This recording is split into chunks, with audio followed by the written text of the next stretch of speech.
Well, we have been discussing financial literacy. What is actually the status of financial literacy worldwide? Can you give a broad picture of where we stand? We have just finished an international comparison of financial literacy across 8 countries, but we have looked at other countries as well, and I can say that financial illiteracy is a world phenomenon. In other words, financial literacy is low in countries with very well-developed financial markets, but also in other countries as well. So to paraphrase Thomas Friedman, the world is flat in financial literacy as well. Okay. Well, what ideal role would you see fit for the financial service industry? Because apparently they could play a major role to help out fighting illiteracy.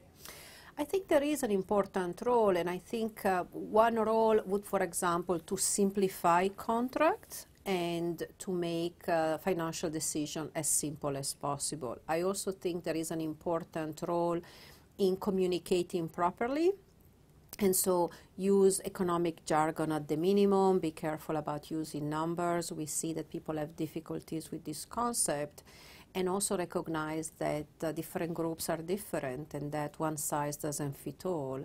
I think given the level of financial illiteracy, the financial industry should really think very hard about how to best communicate and how to make sure that people are making informed decisions. And what will it take them to do that, actually?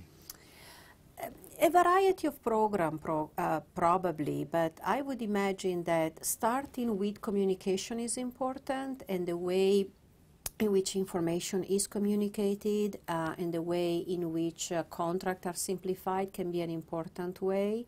I think financial education programs are best be done by independent institutions.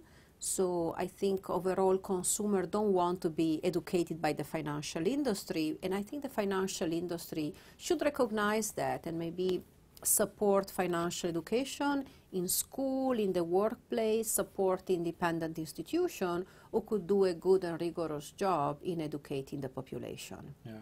From all your research, do you see sample countries, best practices arising? Do you have any suggestions in that respect where we should look at? There are several interesting cases. I would like to start with New Zealand, who has been very proactive and very creative in doing financial education programs. One of the things I would recommend is looking at their website, Sorted, which provides information and provide very clever way, I think, to inform and educate the population. It turns out a lot of New Zealanders are using that website to make financial decisions. But there are also interesting cases in Latin America. Brazil has been very proactive in doing financial education in school, and I think that's a very important initiative. And other countries as well are becoming more proactive and also thinking of financial education in the workplace. And these are all important initiatives, and I really do think that even countries that are starting now have done good programs. So Brazil is one example, New Zealand is one example, and the US with some of this effort at the workplace level can be another good example. Right. In the Netherlands, for instance, Lans Bovenberg from NetSpar, Tilburg University, is really involved also in finding the best solutions in elementary schools and secondary schools, so educating people at a very young age. Is that also a very important aspect? It is critically important. We have to educate people before they make financial decisions, not after. And the school is an ideal place where to do that. I've always said that financial literacy is like reading and writing. In the past, as you weren't able to live in a modern society without being able to read and write, so you're not able to live in this society without being financially literate. And I also think that another reason why we need financial literacy in school is because we want students to make this very important investment in their life, which is the investment in education, as a rational economic decisions. And I think the school is an ideal place where to inform them about the return of education and the cost of education. Okay. Now you've been very active and doing basic research and more extended research also internationally.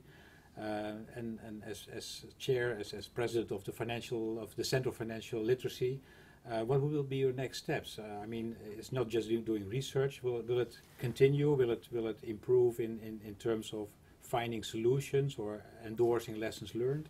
Yes, very much so. What we are doing, we are taking this academic research now to the next step, which is using those findings to both design and evaluate financial education programs so that we can have, for example, pilots or evidence of what works. And we are very much encouraging the evaluation. I think the burning question in the field now is what works. And we need to be able to point and find out what are the programs that are effective. And to do so, programs need to be evaluated, and we are very active in doing that as well. Okay.